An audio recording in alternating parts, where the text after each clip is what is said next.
অনুজ,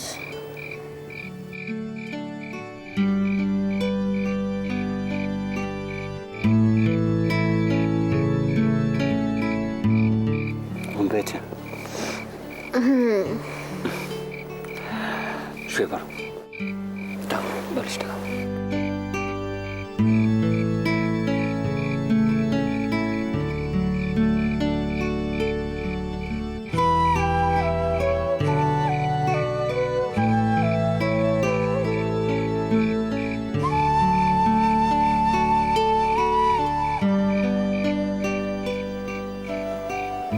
বাবা,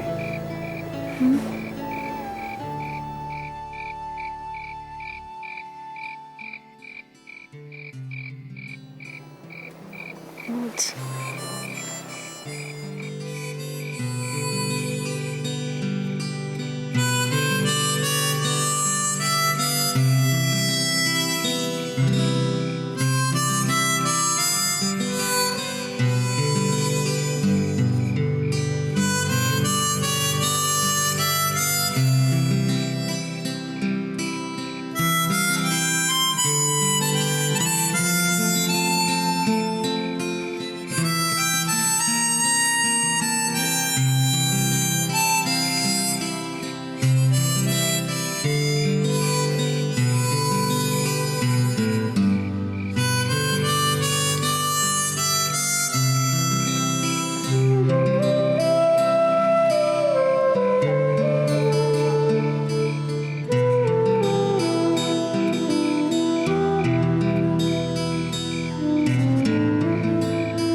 আর এই সময় মন্ডলের লোক?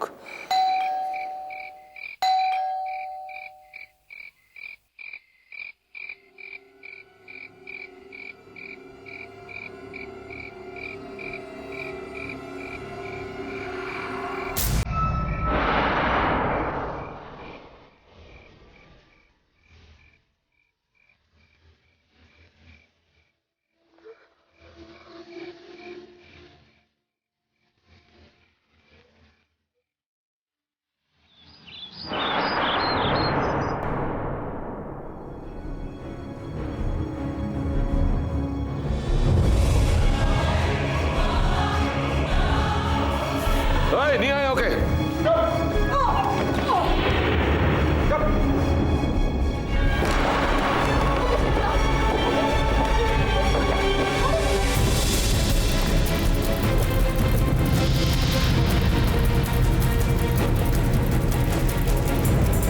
ভালো দাদু, ভালো দাদু, ওকে ছেড়ে দাও।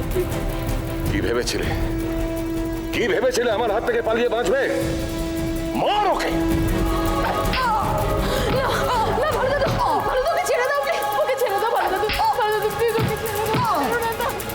এই মেরে হাত পা ভেঙে দে তো।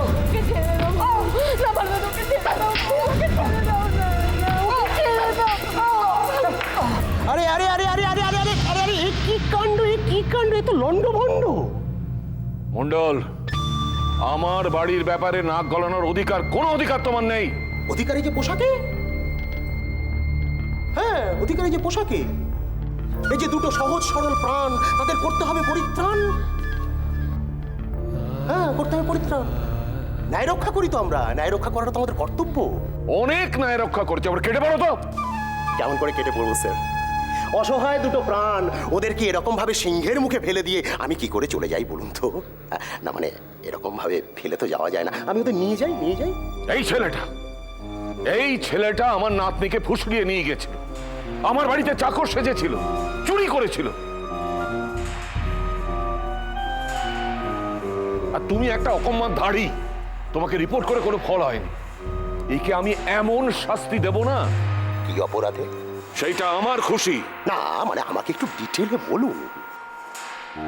আমাকে তো জানতে হবে অপরাধটা কি, আমাকে তো জানতে হবে। হ্যাঁ আমি না জানলে কি করে হবে স্যার? দেখুন, ওরা যদি চুরির জন্য শাস্তি পেয়ে থাকে তাহলে তো অবশ্যই আমি সেটা মেনে নেব। আচ্ছা, এটার তো আর এখন কোনো কাজ নেই। যাও, তোমরা এখন চলে যাও। হ্যাঁ, ব্যাপারটা আমাকে এবার সামলাতে দাও, আমি তো চলে এসেছি। কিন্তু ওরা যদি চুরির জন্য শাস্তি না পায়, শুধুমাত্র প্রেম করবার জন্য শাস্তি পায়, তাহলে তো আবার সেটা আমি মেনে নিতে পারবো না। মানে ইনফ্যাক্ট আমার মনটা তো আবার একটু প্রেমিক প্রকৃতির, মানে একটু গোলাপ ফুলের মতো। বেশ, চুরির শাস্তি দেব, ওঙ্কারনাথের ঘরে শীত কাটার জন্য শাস্তি। তাহলে আর একটা প্রশ্ন আছে, ভাইটু, তুমি কি চুরি করেছো ভাইটু? কি চুরি করেছো? ওই চুরি যাওয়া মালটা একবার নিজের চোখে না দেখলে যে শান্তি পাচ্ছি না। হ্যাঁ, সেটা আমার ঘরে আছে মণ্ডলবাবু। এ বাবা, এটা কি ভালো চোর! হ্যাঁ, এত ভালো চোর যে বাড়ি থেকে তুমি মালটা চুরি করলে সেই চোরাই মালটা সেই বাড়িতে রেখে ঘুরে বেড়াচ্ছ। হ্যাঁ, যাও যাও যাও যাও যাও, চোরাই মালটা নিয়ে এসো, যাও যাও যাও।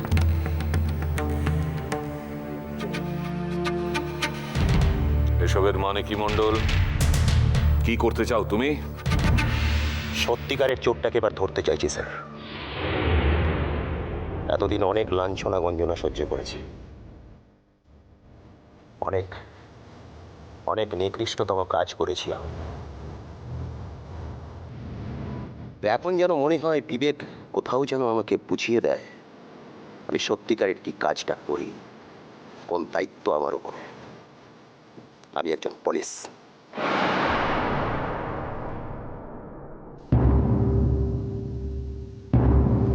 আমার কর্তব্যবোধের, আরে হয়তো মিষ্টি ছেলেটা এসে গেছে। ওর হাতে কি ওটা?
আর অলংকারে সজ্জিত কক্ষ,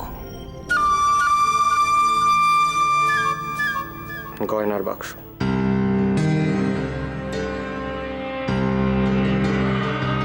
আর এর মধ্যেই লুকানো আছে। কি লুকানো আছে?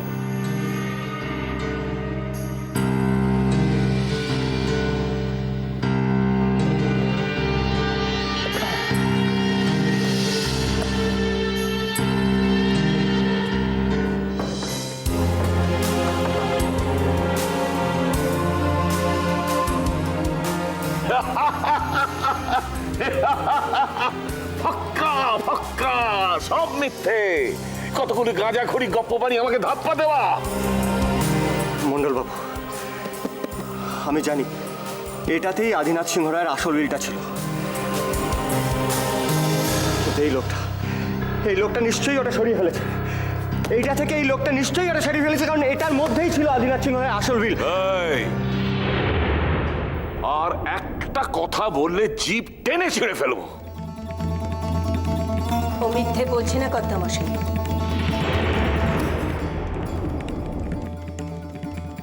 একটাও মিথ্যে কথা বলছে না ও। আদিনাথ সিংহ রায়ের আসল উইল এই বাক্সটার মধ্যেই লুকানো ছিল।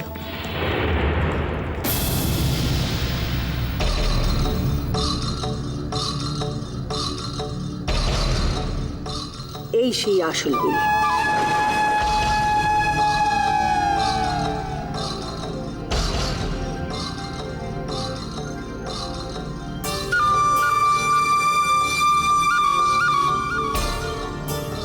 এটা অনামিকা আমার হাতে দিয়েছিল লুকিয়ে রাখার জন্য, যাতে কখনো আপনার হাতে না পড়ে।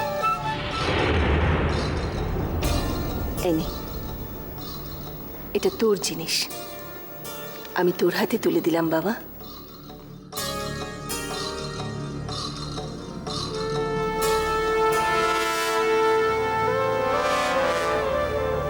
ভালো খেল দেখালে।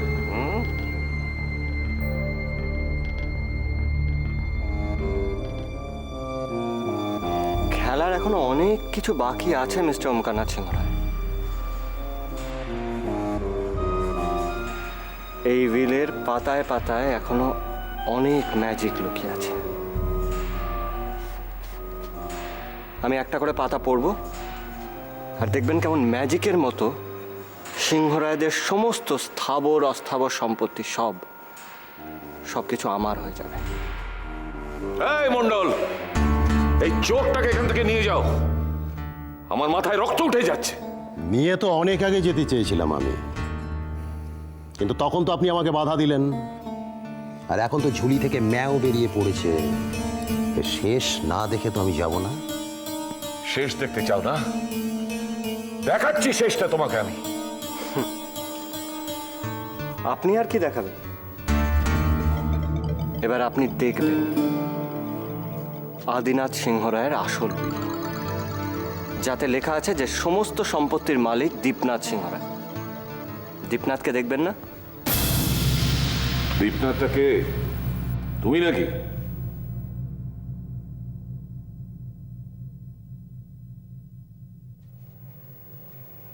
আমি দীপনাথ সিংহ রায়।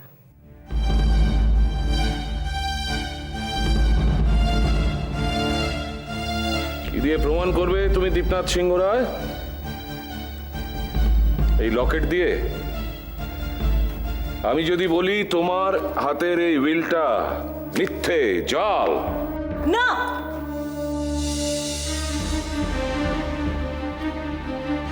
সেটা আর তুমি বলতে পারবে না। বরং তুমি এতদিন যে উইলটাকে যক্ষের ধনের মতন আগলে রেখেছিলে, সেটাই নকল, সেটাই জাল। এই রাজবাড়ি, এই সম্পত্তির কানা করিও তোমার নয়। চুপ করো, চুপ করো তুমি। কে নাচাচ্ছে তোমাকে? প্রেমাংশু? প্রেমাংশু, আনন্দ, যাকে তুমি পরমানন্দ বলে চেনো, তারাই ছিল আদিনাথ সিংহ রায়ের উইলের সাক্ষী। মনে আছে?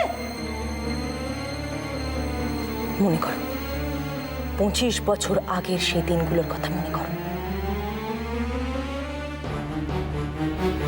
তোমার ষড়যন্ত্র রাজবাড়িকে বিষাক্ত জালের মতন আষ্টে পিষ্টে বেঁধে ধরেছে।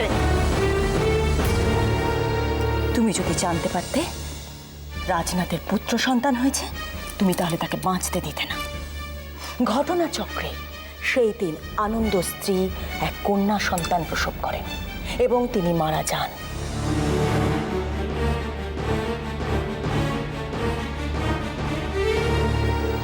সেই মাতৃহারা কন্যা সন্তানকে রাজনাথের হাতে তুলে দেয় আনন্দ, এবং তোমার চক্রান্তের ফাঁক গলে দীপনাথকে বুকে করেই রাজবাড়ির বাইরে নিয়ে চলে যায়।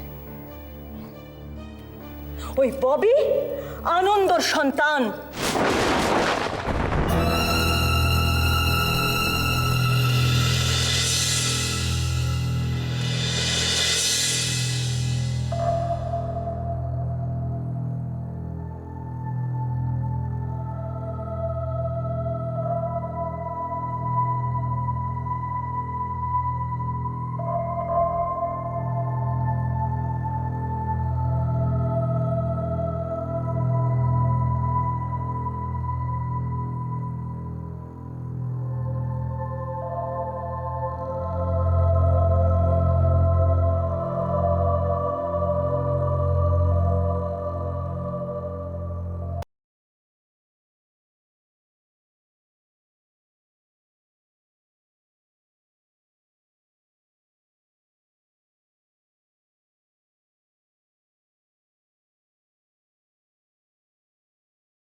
মিথ্যে কথা, সব মিথ্যে কথা।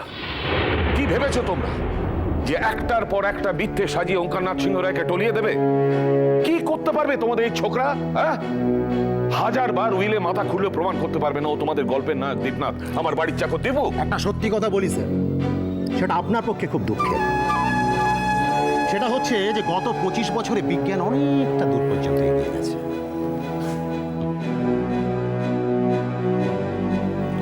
আপনার বাগানের পেছনে যে মানুষগুলো অসহায়ভাবে নির্বিবাদে শুয়ে আছে তাদের মধ্যে দুজনকে আমি একটু কষ্ট দিয়েছি। আমি মাটি খুঁড়ে দুটো কঙ্কাল বার করেছি। ডিএনএ টেস্ট শুনেছেন তো? আরে কি করবে তোমাদের ডিএনএ টেস্ট? প্রমাণ করতে পারবে ওই কঙ্কাল দুটো হচ্ছে অনামিকা আর রাজনাথের? তোমার ডিএনএ টেস্ট প্রমাণ করতে পারবে যে ওই দুটো কঙ্কালের সন্তান ওই দীপনাথ?